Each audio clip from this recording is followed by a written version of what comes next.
Good afternoon. Right. Secretary Fudge would have been impressed with that response this morning. We're all awake. A couple of items for all of you before we get started. This afternoon, the President will take a virtual tour of a Proterra electric bus and battery manufacturing plant in Greenville, South Carolina. He'll be joined by the Republican Mayor of Greenville, Knox White is his name, underscoring the bipartisan support for the clean energy infrastructure investments in the American Jobs Plan. During the visit today, the President will make 3 stops around the manufacturing plant and speak to employees about different aspects of the company's work, including battery installation, body assembly, and final inspection of the buses. The American Jobs Plan includes a total of $45 billion to accelerate the adoption of zero-emission transit buses and school buses to achieve the President's goal for all U.S.-made buses to be zero emissions by 2030. This includes $25 billion for zero-emissions transit vehicles and $20 billion for electric school buses. There are currently 475,000 yellow school buses, that sounded like a lot to me, that serve 25 million children, and 95% of them are powered by diesel. And there are nearly 85,000 transit vehicles, including buses, that still run on diesel or gas, which are linked to asthma and other health problems that hurt our community. So replacing these buses with clean technologies will create good jobs, support domestic manufacturing, tackle a major source of greenhouse gas emissions, and improve the health for many around the country. Also this morning, our COVID coordinator, Jeff Zients, had his weekly call with governors. He announced that this week, 28 million doses will go out across channels, with the vast majority going to jurisdictions. This is consistent with last week's allocation. He also reminded the governors that there is a significant amount of vaccine supply in the system, and the federal government stands ready to help states put shots in arms as quickly as possible. With that, Jonathan, why don't you get us started? Thank you, Jen. Just a few minutes ago in the Oval Office, the President spoke about the trial of Minneapolis police officer Derek Chauvin. He says, quote, "I'm praying the verdict is the right verdict." And he says, "I think it's, quote, overwhelming in my view." So I have a couple of questions on this. If we could start there. What precisely did the President mean? What is overwhelming? And does this mean the President thinks the police officer should be convicted on all counts? Well, the President has clearly been watching the trial closely, as many Americans have been.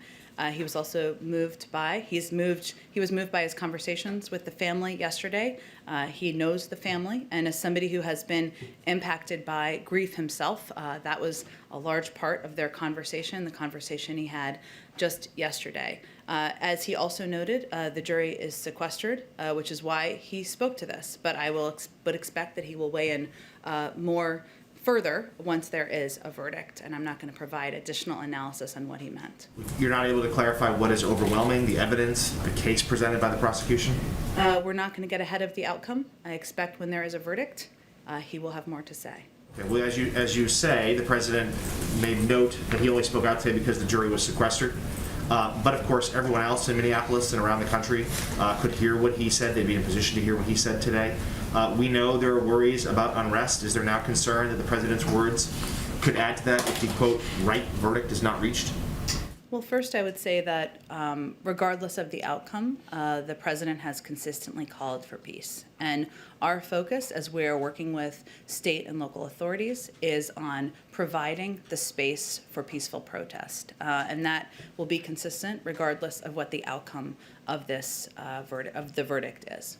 Okay, and then one more on this. The judge overseeing the case was in pretty harsh language yesterday, sort of asked politicians to not weigh in on the matter. Is there concerns now that the President's comments could be grounds for an appeal or even causing a mistrial? Well, I wouldn't. I think those were comments the judge made yesterday. Again, the jury is sequestered, which the President also noted in his comments. He certainly is not looking to influence, but he has been touched by the impact on the family. Hence, he called the family yesterday and had that discussion. And again, I expect he will weigh in further once there is a verdict. Go ahead, Kristen. Thank you, Jen. Just to follow up, the President has talked about the importance of an independent judiciary. Why is it appropriate for him to weigh in on the verdict, even though the jury is secluded? I don't think he would see it as weighing in on the verdict. He was conveying what many people are feeling across the country, which is compassion for the family. What a difficult time this is. What a difficult time this is for many Americans across the country who have been watching this trial very closely. The jury is sequestered. That is different from where things stood just yesterday, and he noted that in his comments as well. He did call for the right verdict, though. Why is it ever appropriate to have any type of characterization before the jury has a say, especially for the president of the Again, United we're States? going to wait for the jury to come to their conclusion, and that is when he will have more extensive remarks about the outcome. This administration, this president has been very clear in condemning rhetoric that it sees as adding to a climate of discord.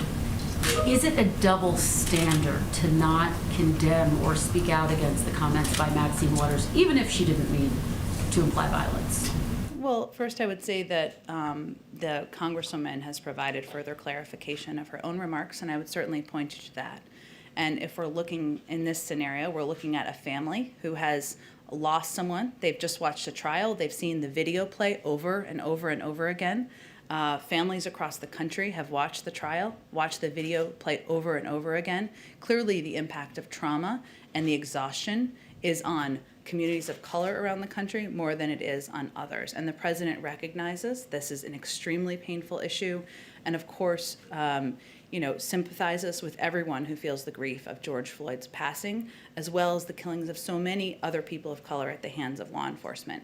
And, I think having a conversation with his family yesterday, as someone who has been through trauma himself, that was a big part of their conversation, as I believe George Floyd's brother also conveyed. You feel it deeply in your heart, and I think that his comments were a reflection of that. And very quickly, I know there is a lot of focus on trying to get the George Floyd legislation passed through the Senate. It's passed through the House. Where does that stand, and will the president move that effort up in terms of his list of priorities, particularly as he approaches his 100th day in office? Well, first I would say that addressing policing across the country, addressing what he feels, racial injustice, what he feels is one of the 4 major crises we're facing as a country, continues to be a top priority for the president. And certainly moving the George Floyd bill forward through the Senate, the president would be eager to have that happen and eager to sign that bill into law.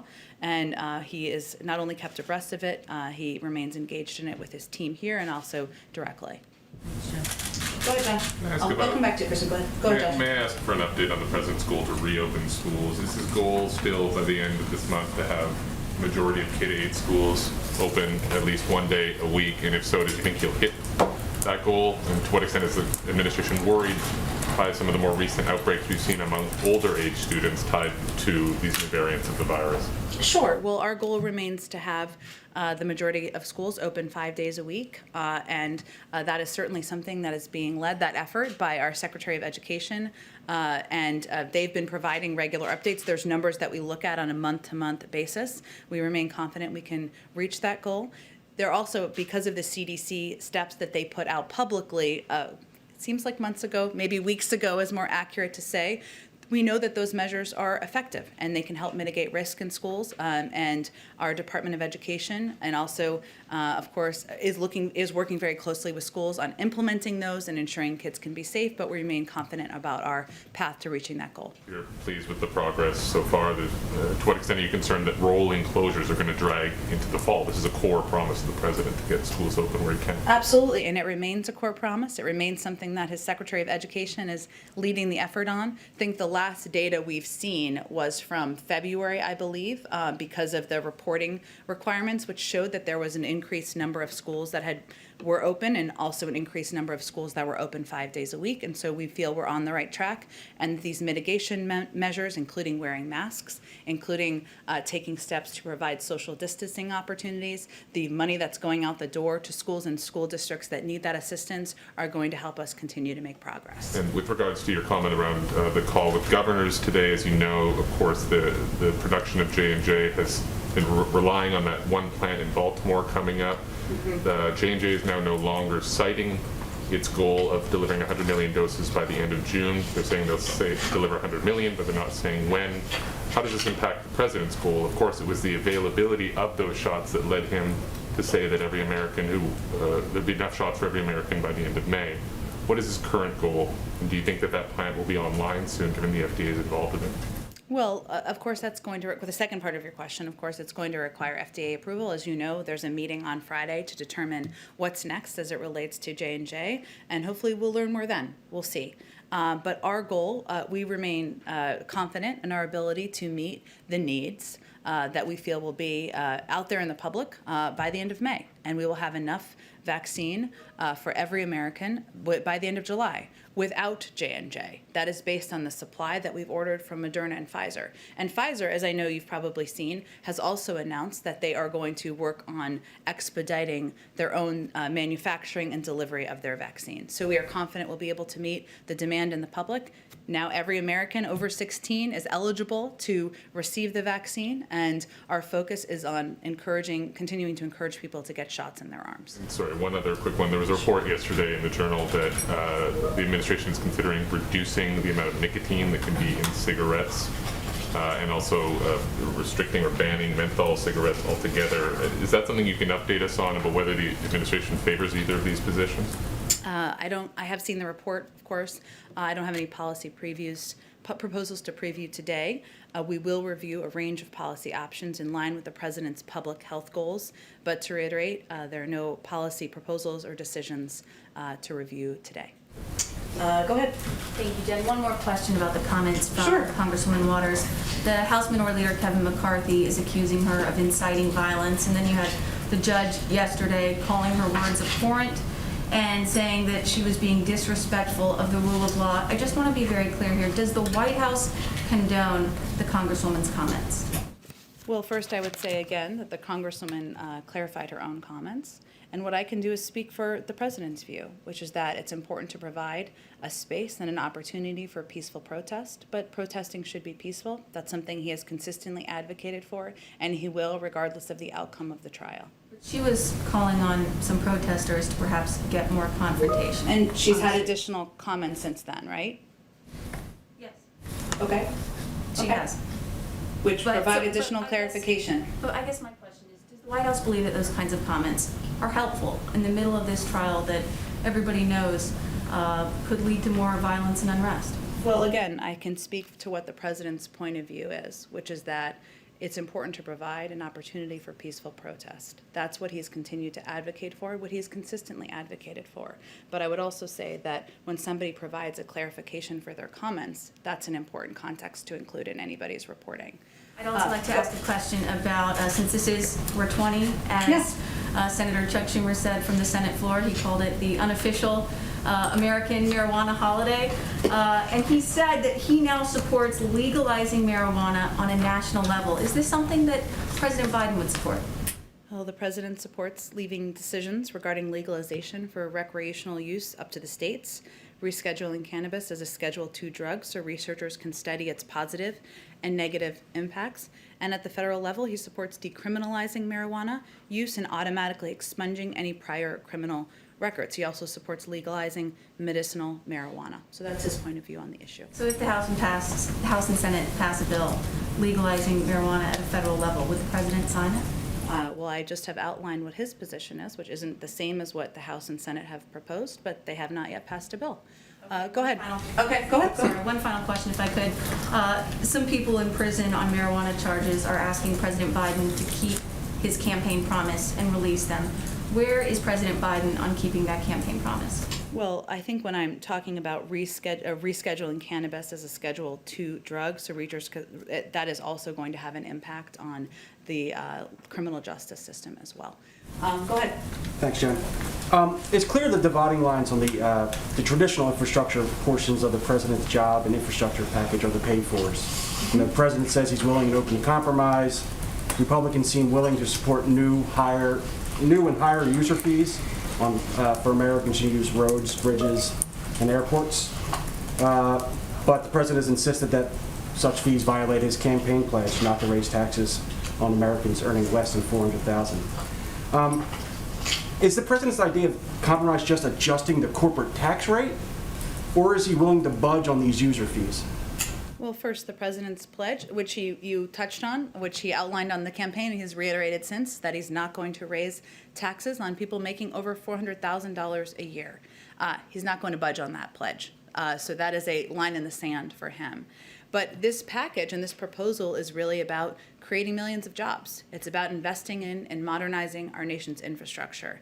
It's about ensuring that caregivers have the support they need. It's about providing broadband access to Americans across the country and leveling the playing field.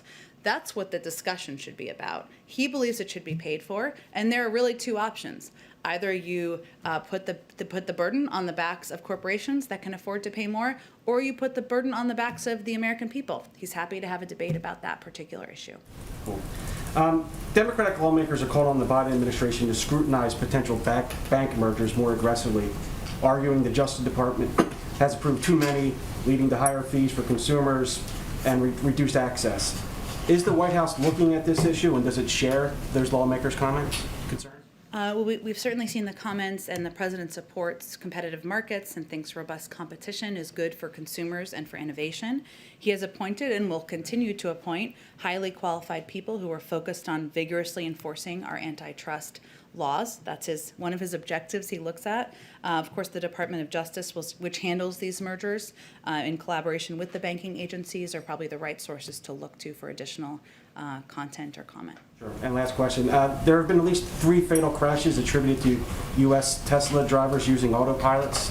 The NTSB has urged regulators to be more aggressive in overseeing that technology.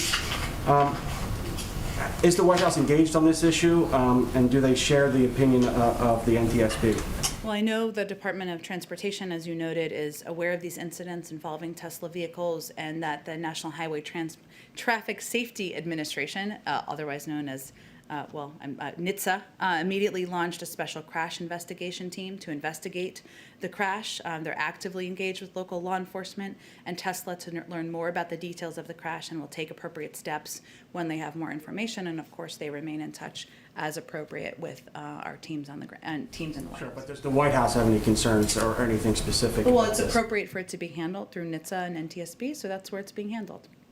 Go ahead, Caitlin. Thank you. Yesterday you said the White House did not want to get ahead of the jury's deliberations, but of course the jury is still deliberating. So what changed? Well, the jury is now sequestered, which is a significant change, and certainly we want to allow them the space and time to consider and make a decision about what they believe the verdict should be. Does the president still feel that he can come out after the verdict and, regardless of what it is, tell people to accept it, given he's weighed in on what he thinks the verdict should be? Well, again, I think anybody who's been watching the president, and you guys are probably tired of me saying that his position is that he believes there should be space for peaceful protest. He's been consistent in that. That will be his point of view, regardless of the outcome. That is what we've been communicating publicly, but also locally to mayors, to governors, to local law enforcement, as we're communicating in preparation. So that's consistently been his view, and he'll continue to advocate that regardless of the outcome. And so what made him want to weigh in today on this before the verdict has come down? Well, I think he was asked a question, if I followed it closely. That was my question, but I asked him what his message was for the Floyd family, not what he thought the verdict should be.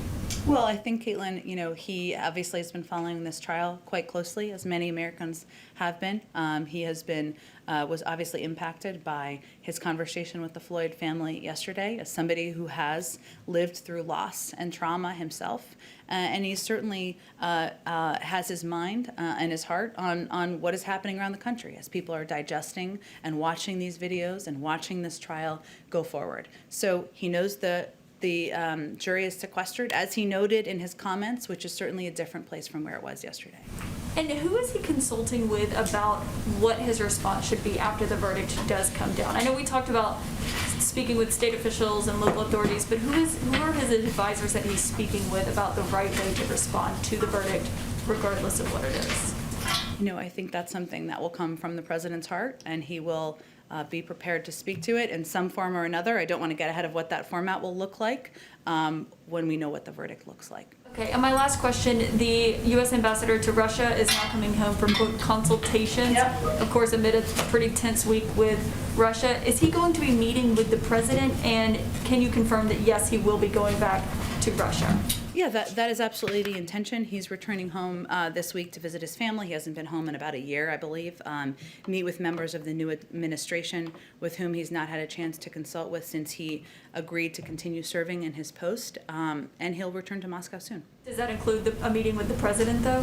I'm not aware of that being on the schedule, but it's primarily to meet with new members of the team as the administration is turned over and there's new personnel at the State Department, on the national security team, et cetera.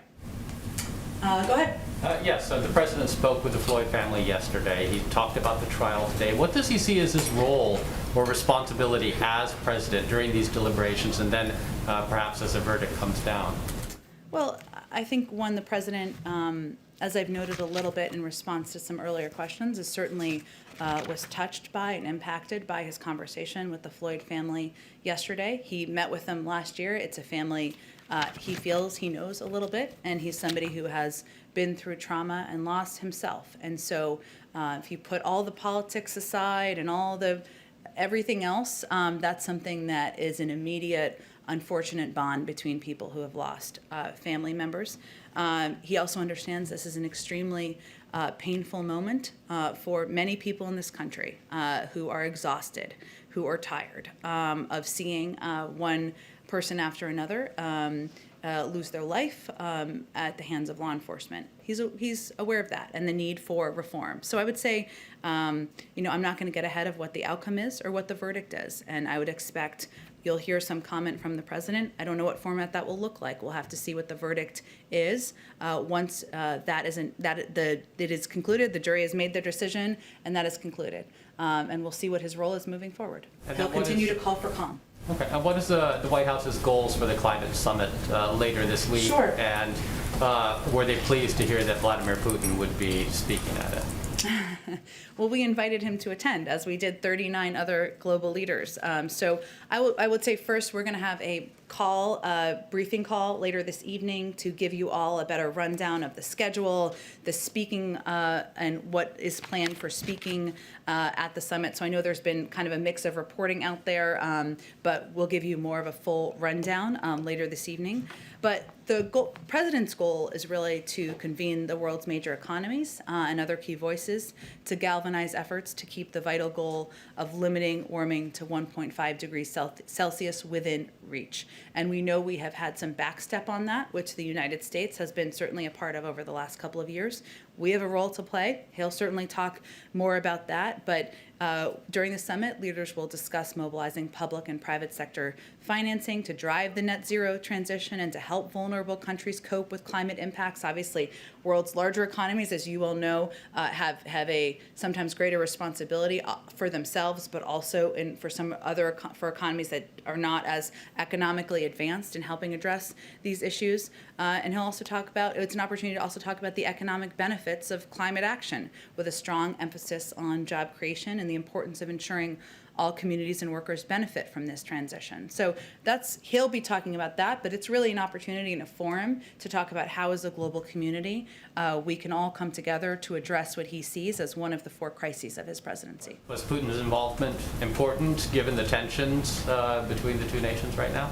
Well, I think it's important for any large economy and developed nation to participate in a climate summit because the world's largest emitters are also, for the most part, aligned with the world's largest economies or the most populated countries. And so hence those are the people who are invited. And it just sends a message about the recognition that addressing the climate crisis is something that even when you have disagreements about other areas, we can agree on that. We know if Xi Jinping will participate as well?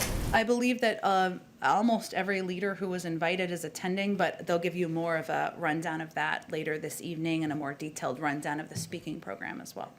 Sure. Go ahead, Francesca. Thanks, Jen. You just suggested that the format that the president's remarks would take after the Chauvin trial could depend on the outcome of the trial. The president hasn't delivered a speech yet, though, on race relations or policing. So why not, and why wouldn't immediately after this trial, regardless of what the outcome is, be the time for him to do that?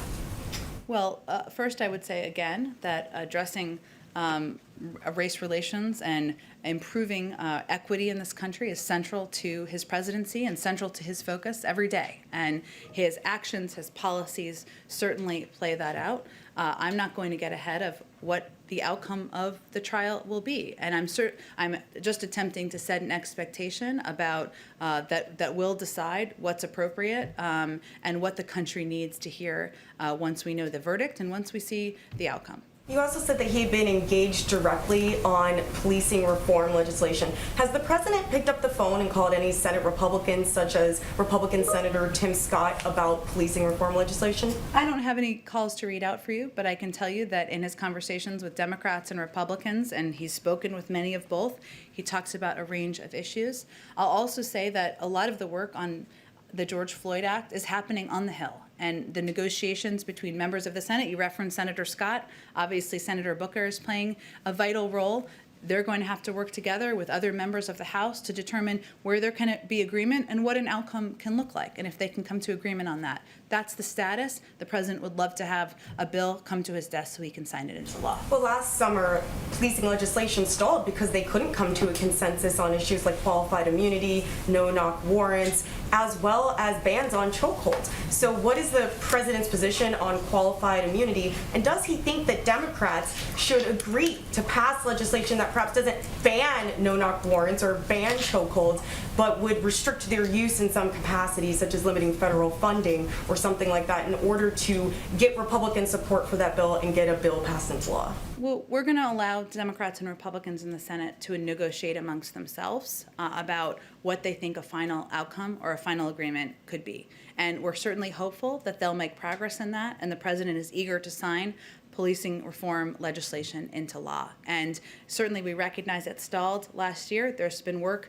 since then, and we're hopeful that the president will be able to sign a law. I can tell you that there are a number of steps that he has taken that he can take as president and his Department of Justice can take. And during the campaign, he emphasized the importance of the Department of Justice using the authority he spearheaded as a senator to investigate systemic police misconduct. That doesn't have to wait for Congress to act. And last week, Attorney General Garland reversed a Trump administration memo that limited the use of consent decrees with respect to investigation of police departments. The president also pledged to appoint DOJ leadership that would prioritize pattern or practice investigations. He has 2 critical nominees pending who would do exactly that, Vanita Gupta and Kristen Clark. He, of course, supports, as I already noted, the George Floyd Act. He has also called in his initial budget for increasing funding for the Department of Justice's Civil Rights Division by millions of dollars in order to advance accountability and reform for abusive police practices. And finally, multiple states have taken action. Is it enough? No, it's not enough. He wants to sign federal legislation into law, but his own administration has taken steps even while that legislation is working through the negotiations that happen in Congress. Do you have, and I know you need to move on, but can you share with us what the president's position is on qualified immunity, no-knock warrants, or chokeholds? I don't have anything new to share with you from what he has said on the campaign trail. I'm happy to provide that after. I'm sure you're familiar with his views. Go ahead. Hi, thanks, Jen. Following up a little bit on a question earlier, President Biden still opposes the legalization of marijuana. You outlined what he does support, but why does he still oppose taking this step? At this point, public polling indicates about 2/3 of Americans support legalizing marijuana. The Senate leader in his own party obviously is pushing for it. Huge numbers of elected Democrats, many more states are pushing forward with marijuana legalization. Why is he reluctant to sort of take that final step and support legalization? Well, as you know from covering this, rescheduling cannabis as a Schedule II drug would allow for researchers to study its positive and negative effects. He wants to look at that. He, of course, supports decriminalizing marijuana use. He supports leaving decisions up to the states, and he supports legalizing medicinal marijuana. But he'll look at the research once that's concluded. But right now, he's still reluctant to. Why is he still reluctant to support legalization, despite the movement that's happening towards it. Well, of course, we understand the movement that's happening toward it. I'm speaking for what his position is and what's long consistently been his position. He wants to decriminalize, but again, he'll look at the research of the positive and negative impacts. And then on a related note, yesterday the House passed the Safe Banking Act, which is meant to, in states where cannabis is legal, let businesses use the banking system legally there. I noticed that bill passed with a very big bipartisan majority. Half of the Republicans supported it. There was no statement of administration policy on that bill. Does the president support it? It's a good question, Kevin. I'll have to check on it, and we'll get you a comment after the briefing. Happy to. Go ahead. Thanks, Jen. On refugee policy, you were asked on April 1st about why refugee flights hadn't continued and the president not raising caps on refugees, and you were asked whether it had anything to do with the situation on the border. You said, quote, no, it's not related to that. Now, of course, the president referenced the border directly in his explanation over the weekend. You mentioned it yesterday. So how do you square those two explanations, previously saying the border was not a factor and then now saying that it is? Well, let me walk you back a little bit to the last few months. I will do this briefly, I promise. Josh's eyes are glazing over here as I'm just kidding, as he's worried how long I'm going to talk here.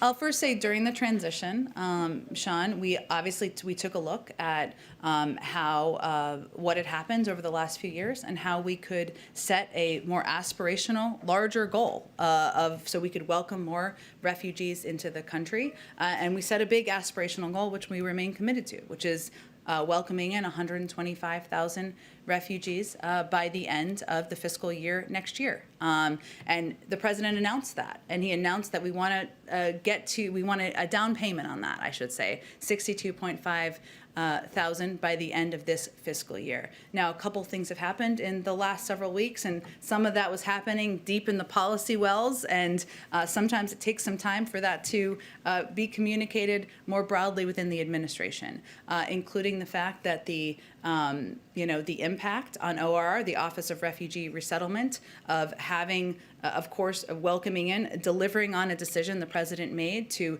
treat children as they come across the border humanely and ensure they are treated in a safe manner, has a way on the system, including the Office of Refugee Resettlement, including personnel and including funding. That is a factor, but that some of that decision making is happening and kind of people, at the Office of Refugee Resettlement in ways that maybe, I wasn't communicated to about it at that time, but it happened over the last couple of weeks. And in that time, I should say, this month, so just this month, so recently, probably since I made those comments, HHS transferred $850 million from the Public Health and Social Services Emergency Fund and $287 million from other departmental accounts to the Unaccompanied Children Program in order to ensure we can treat kids with humanity and ensure they're safe. These transfers were made using the HHS Secretary's Standing Transfer Authority and have no impact necessarily on the refugee program, but it's funding from the same office. And the president's responsibility is to look across government, look across resources, and his team is, and see where there is a capacity and where resource assessments need to be made. So are you saying that the border has emerged as a factor in the last 20 days? I mean, even before April 1st, we're already seeing an increase in the number of migrants arriving at the border and the strains it was presenting to the system. Are you saying the border was not a factor back then at all in thinking about refugee policy? Well, let me bring you behind the curtains of how policymaking works. You assess over time, and you look over time at your systems, your resources, your processes, what changes need to be made within government to address issues as they're arising. And certainly we've seen, of course, there's been a number of unaccompanied children and need to reopen shelters or open shelters across the country. Taking care of children and doing it in a humane way costs money, and that's something that has certainly had an impact. But a big part of, as we've looked at and assessed challenges here, the primary obstacle to reaching the goal has been the decimation of the refugee admission program under the prior administration. And as you know, there is part when refugees arrive and they are resettled and provided benefits by ORR. There is also the vetting process that takes place, and through our State Department, this was all decimated under the last administration. And we had to make an assessment of that as well. That happens over a progressive period of time. There's not a magic day when you wake up and an alarm bell goes off. You have to assess over time what the needs are and make changes as needed. And real quick, why did you guys identify May 15th as sort of the horizon for when you would announce a new cap on I this expect fiscal it will year? actually be sooner than that, and we were always going to be assessing what our resources, our capacity would allow for, but I expect it will be before May 15th. It's approximately a month from last Friday. May I just take a prerogative with my always unglazed over eyes and just follow up on this issue? Sure, It's an go ahead. important issue, but why not just raise the cap to your promise? The cap is just that. It's a cap. It's not a guarantee. You're not requiring that number of people to come in through the program. Why You're- keep the cap lower, back off this promise? Progressives, of course, were skeptical of this president early on and Yeah. through the primary. They're saying that this is a broken promise, arguably his first big one of his administration. Well, first, we're actually going to set a cap, a large cap soon, and I expect it's going to be before May 15th. But, I think we wanted to, you're right, in the sense that the cap is just a number. Oftentimes throughout history, you don't reach the cap. The cap is just a number. We could set the cap at 100,000 or 1 million. It doesn't really. We're trying to send a message to the world that we want to welcome in refugees, and that's who we are as an administration. Hence, we wanted to provide greater clarity for what our overall objectives were, even if they weren't digested initially on Friday. I would say that, one, we'll set that cap. Two, we wanted to assess, given the impacts of the decimation of the refugee admissions program, the need to move some resources around, what was possible. But we do want to set a large cap. We do want to send a message to the world that we remain committed to our objective. We've always been committed to the objective, and the goal of 125,000 by next fiscal year is really a question of how close we could get and what kind of down payment we could do this year. Go ahead in the back. Thank you, Jen. So just a quick clarification. When the president said, quote, "it's overwhelming," a few hours ago in the Oval Office, did he mean the evidence against Derek Chauvin was overwhelming? I think I've answered this question a couple of times. Okay. Go ahead. You have another question? I do. Still on the same topic, but as far as a response to the verdict, Sure. is a trip to Minneapolis on the table, and would he consider joining a demonstration? Well, we're not going to get ahead of what the outcome or the verdict is, and we'll make an evaluation about what the country needs at that point in time. Go ahead in the back. Hi, so I know you just in some ways answered the question about why, but I'm confused about why you won't clarify what the president said about praying that the verdict is right and it being overwhelming. The president obviously volunteered this information. No one asked him for his opinion about the verdict. Why not say, this is what the president meant? Well, Yamiche, I think, our objective is to the president was obviously clearly impacted by his conversation with the Floyd family just yesterday. He obviously has spoken to the video, the trial, the events of last year when they happened at the time, and he is impacted by the exhaustion and the trauma that he's seen across the country over the last several weeks. I think it was a reflection of that, but again, we're not trying to provide greater information about predictions of a verdict. We want to leave that to the jury to make that determination. They're sequestered, so they obviously can't hear or listen to anything being said, but I'm not going to have more clarification for you. Put simply, is it wrong for Americans to see this as the president saying he hopes the officer's going to be found guilty and the evidence is overwhelming? When people see that quote, is it wrong for them to make that assumption that that's what the president's saying? I think what people should conclude is that the president, like many Americans, has been deeply impacted by the trial. He was deeply impacted by his conversation with the Floyd family yesterday, that he understands that people are exhausted, that they are tired, that this type of violence and trauma we've seen around the country and continue to see over the past couple of weeks. And hopefully that's what they take away from his comments. Apart from what the verdict might be, I wonder if you could speak a little bit to Americans who feel on edge, especially African Americans who've seen so many verdicts, so many trials happen, no matter whatever the outcome is. I wonder if the White House has a message for people just feeling anxious about what comes after this verdict. Well, first I would say that, the president sees their pain and understands and tries to understand the trauma that people have been through across the country. And he's watching the trial closely. And I think he would want people to know that He is working hard at making change possible, and I walked through some of the steps that has been taken by his Department of Justice. He would love to sign the George Floyd bill into law. And that he also is here as a human being, and he sees their pain, he recognizes their loss and their trauma, and he wants to put reforms in place to help address it moving forward. And Speaker Nancy Pelosi came to the defense of Representative Waters. Representative Waters, as you said, clarified, she said, my actual words don't matter. I wonder why the White House isn't also coming to the defense of Representative Waters, given the fact that she's now facing an onslaught of attacks, especially by, I would say, Republicans. I wonder why the White House isn't saying, we back what she said about being confrontational. She was obviously not threatening violence.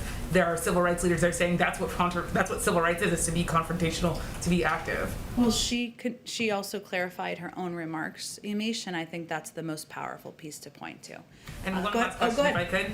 The Arizona governor, he lifted the mask mandate on all public schools in that state. I wonder what the White House makes of that the president supported. Does he want to see other states do that? Or maybe does he not like the idea that that happened? Well, we certainly recommend any state and governor follow public health guidelines, and masking and social distancing, but masking specifically, since you asked about it, is one of the clear steps that can be an effective mitigation measure according to the CDC, even as we've seen variants and even as we've seen upticks in some parts of the country. So certainly it wouldn't be a step that we would support. Go ahead. On the climate summit, will there be any kind of joint statement at the end of the summit? Also, will there be any bilateral meetings during the summit? There won't be any bilateral meetings planned for the summit, but in terms of a joint statement at the end, I don't have a prediction of that. I expect you'll all learn more on the call later this evening. Go ahead. Also, during the meeting between President Biden and Prime Minister Suga last Friday, did they talk about the Fukushima wastewater issue? What's the president's view on this issue? I believe we are having our team stay in touch and look at it. I don't think that the steps are happening for a few years, if I'm getting this correct, or a few months. But I would have to check with our national security team and see if it was a point of discussion. Go ahead, Scott. Thank you. So another question about today's unofficial holiday, which I think some of our colleagues are potentially celebrating. So as you might remember, one of President Trump's final actions in office was to grant clemency to a dozen people in federal prison who were being held on marijuana charges. But there still remain a lot more in federal prison on marijuana charges, including Luke Scarmazzo, who was sentenced to 22 years in prison for operating a legal medical marijuana business in California. Given, as you've noted in the briefing, the president's support for decriminalization, support for expunging exactly these types of offenses, are there any plans to revisit some of those bids for clemency, maybe in honor of the holiday? Well, I would just take it as an opportunity to reiterate that the president supports legalizing medicinal marijuana. It sounds like it's applicable in this, or would have been applicable in this case. And of course, decriminalizing marijuana use and automatically expunging any prior criminal records. In terms of individual cases, I can't get ahead of those, obviously. I'd have to, I don't expect we would, just to expectation set. I'm happy to see if there's anything more from our counsel's office we could share. Thank you, Jen. Thank you, everyone. Thank you.